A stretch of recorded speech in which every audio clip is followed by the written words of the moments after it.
Welcome to Let's Play Rule the Waves 3 as Germany starting in 1935.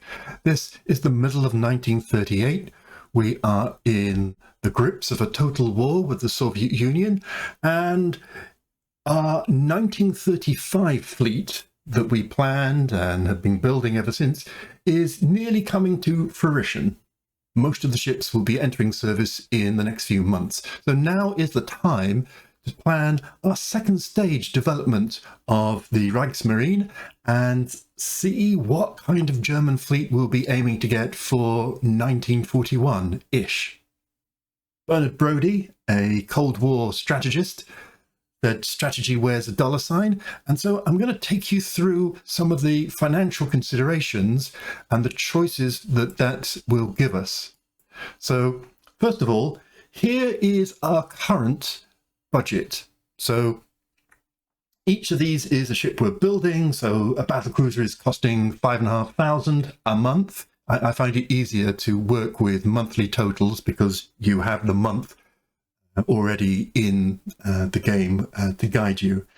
2,700 for both carriers and heavy cruisers. A division of 5 destroyers together costs $3,000 a month. 5 submarines, 1,000, 14 coastal submarines, 1,500. And I'm also building a range of fortifications in undefended Greece for 2,500. So together, this month, July 38, we are spending 27,500 on construction. So if you think of that as the pot of money that we have to play with, an interesting question is, if we were to spend all of our money in the future on just one type of ship, how much would that give us? So for 27,500, we could buy 5 battlecruisers and nothing else, or 10 carriers or 10 heavy cruisers, 14 light cruisers or indeed light carriers, 45 destroyers, 130 submarines, and 250 coastal submarines. Now, of course, no one would ever do that. It would be a very unbalanced fleet. But from this, we can then work out, if you like, the packages of spending. So given that 5 battlecruisers is kind of like the most expensive ticket item, what would one battlecruiser cost you? Well, of course, for one battlecruiser, you could get one battlecruiser, but you could get 2 carriers or 2 heavy cruisers, 3 light cruisers or light carriers, possibly actually 4 if you go for smaller light cruisers, 9 destroyers for the equivalent of a battlecruiser, 26 subs, and 50 coastal submarines. And so, given that, I put together a number of packages that I asked you to vote on. So here were the different options. So first of all, I went with an even spread. The game loves you to build a well-rounded navy. It doesn't really like efforts to build lopsided navies that try and break the game. So a battlecruiser, a couple of carriers, 3 light cruisers, 9 destroyers, and 26 submarines. Option 2, really focus on the battle cruisers. We have 3 already, or will do shortly, because we're near completing these 2. So build a couple more, and a couple of carriers, and some heavy cruisers. Option 3, assume that the day of the battle cruiser is beginning to go into the twilight and focus on carriers and their escorts. So 4 carriers, 3 light cruisers, and 18 destroyers. And then finally, we're Germany. Why wouldn't we go with a U-boat emphasis? So yes, still some carriers and light cruisers and destroyers, but actually build a whole load of additional submarines and coastal submarines. So those were the choices, and here is how you voted. Thank you to the 300 odd of you who've taken the trouble to express your opinion, and what a clear opinion it is. I think, 1 in 5 have said, yeah, an even mix is good. But 60% of you, nearly 2/3 of you, have nearly gone for the let's go heavy option. A surprising lack of popularity for both the carrier and the submarine mix. And reading the comments, I got quite a lot of kind of anti-heavy cruiser bias. They are expensive, you know, by this time they are mini battleships in their own right. I quite like them. I quite like them because the battle generator creates an awful lot of cruiser battles, and having a whopping great big heavy cruiser does help win those cruiser battles. In fact, heavy cruisers will turn up in almost every battle except for light battles, light actions with destroyers. More surprised, I think, by the lack of support for going carrier heavy at this time, and slightly surprised that, you know, the submarines were less popular. Yes, submarines are the less glamorous bit of Rule the Waves, but really, really interesting. And it certainly made me change my mind. And the option I've decided to go for looks like this, a kind of high-low mix. So yeah, keep a battlecruiser in the mix to give us our 4th battlecruiser. Do a couple of carriers, which will take us up to 3 carriers. And then focus actually on the escorts, because we are a bit light on escorts. So a set of light cruisers and 2 sets of destroyers. And this will change the shape of our navy. So if we look at what we have now, this is how we are immediately right now, middle of 38. So 1 battlecruiser, 4 heavy cruisers, 8 old. So this column here, the new, is 30s design, and the old is 20s and teens design. 8 old light cruisers, 7 modern and 17 old destroyers, and then the equivalent number of ASW and minesweeping corvettes. The 22 in grey, by the way, are the wartime emergency trawlers. Now, this situation is about to improve over the next 6 months, and by the end of the year, we will have 3 battlecruisers and a carrier and a total of 12 modern destroyers, which is, you know, a big, big step up in capability. But that will see pretty much the end of our program. In early 39, our final 2 heavy cruisers, one of which had been delayed for financial reasons, will be delivered, but nothing else will be arriving in 39. So now is the time to consider what we should build for 40 and 41. And here are the options that I've chosen: the 1 battlecruiser, the 2 carriers, the 3 light cruisers, and the 18 destroyers, and how long they will take to build, pushing them out into time. So if I go with this high-low mix that I've suggested, it will give me in 1940 3 carriers, 3 new light cruisers, 30 modern destroyers, and I think create a much more rounded and balanced force. And then in 41, we will see the additional battlecruiser come along, and a decision around, do we go for a second round of improvements around destroyers and indeed start to address our escort force, which is the red numbers here. So we could build another set of destroyers back in the beginning of 40 or end of 39, and we could invest in our ASW force a bit. Now, most of that is by downgrading these old destroyers, which by 1941 will be very old, and converting them into corvettes. We probably have some additional wiggle room to develop some more modern corvettes and some more minesweepers. This will give us a substantially better modern navy. The only gap, I think, is that 3 modern light cruisers isn't enough, and that would be a further priority. But we would have, you know, nearly enough destroyers to escort all of this lot. And I would certainly be happy to take this into a battle with pretty much any navy, even the British, at this point. Now, we are at total war with Russia. We are at grave risk of a war starting out between Russia and Italy. The tension is at 15 currently. If there is a war between the Soviet Union and Italy, We may become an ally of Italy without even being invited.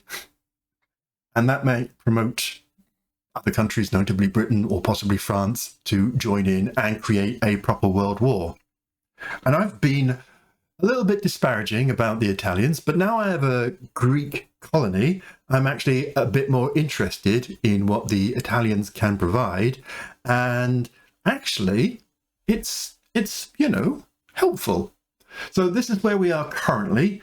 We will have, by the end of 38, 3 battlecruisers, a carrier, and they can add another modern battlecruiser and a carrier, which is, a help. But in 1939, they will push that out with an additional carrier and 2 light carriers as well. Okay, now that is not to be sneezed at. And in 40, we will add 2 carriers to this mix. So now we are, and they will add a second battlecruiser. So now we're at a 5-5 and 2 light carrier position.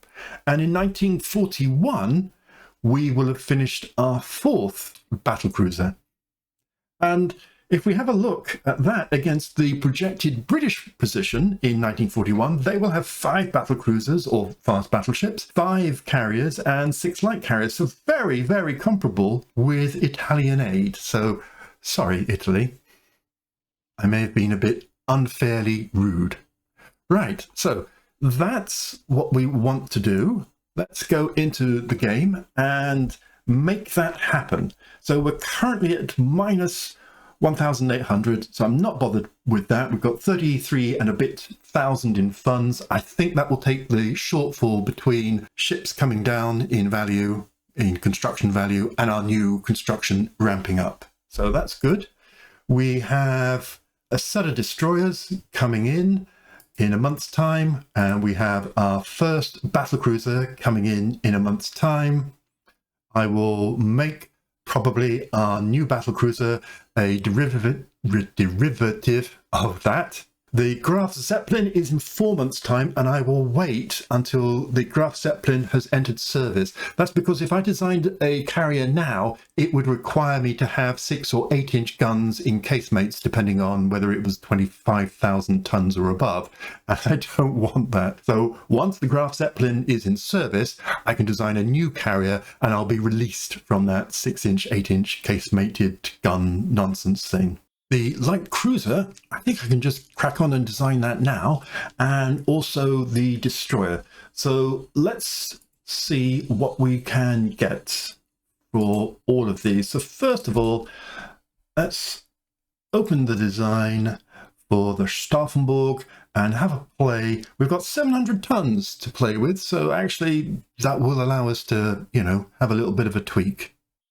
Certainly the obvious things is we now have torpedo defense 4, so that would certainly be a priority. We have 16 5-inch guns. It would be nice to push those up. We have 15-inch quality guns. It would be interesting to see what 16-inch quality -1 guns would offer. And, otherwise a few minor tweaks. So let's look at going to a 16-inch gun, -1 quality. The gun data, let's just bring that into your field of view, is a maximum range of 28,800. So yeah, and an immunity with our current protection system between 14 and 23.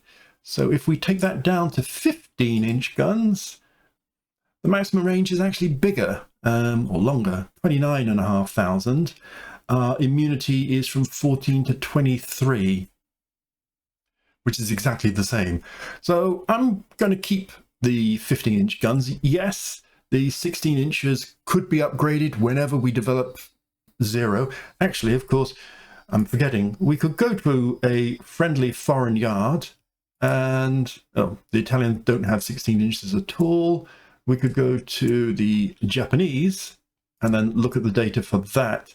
So the data for that is that it takes the range out to 32,000, which is, lovely. And our immunity still is at 23, but has been brought in from 14 to 18,000.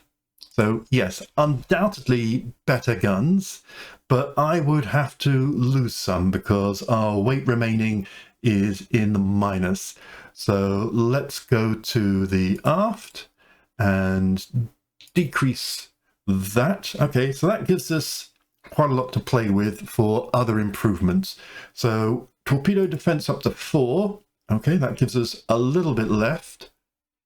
So if I went to that, which is what I would love, let's just pick a new name. Let's Von der Tan was a very noble ship.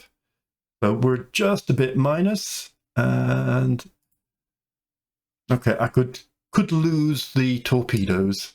I do kind of like having a torpedo tube because it does help to show me what the torpedo range is, but now torpedo range is so long, you just might as well think, actually, it's always there. Actually, this is whilst building in Japan. I don't want to build it in Japan.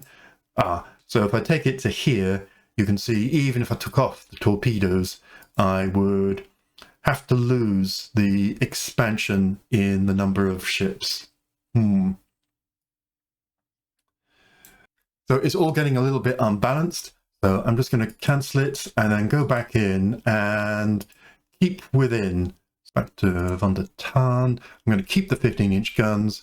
I'm going to take these up to 20. I'm going to take that up to 4. 22 tons remaining. Let's just see if it's happy with all of that. It's happy with all of that. So I can even keep the torpedo tubes. Yeah, heavy up to 45 is brilliant. Oh, look, I can even have a sneaky extra Oerlikon 20mm gun added. 19 tons remaining isn't a lot of buoyancy, so I am actually going to take out these torpedo turrets, tubes. The torpedo flats inside that are a bit of a risk. You know, they are a gap in the protection scheme. 82 tons, you know, we're going to need radars and all of that pretty soon. So yeah, I'm pretty happy with that. It's a 40% change, but it's not a completely new change. So let's save that. Click on OK. It'll take 2 months. Okay, we're good with that. So that's that one underway.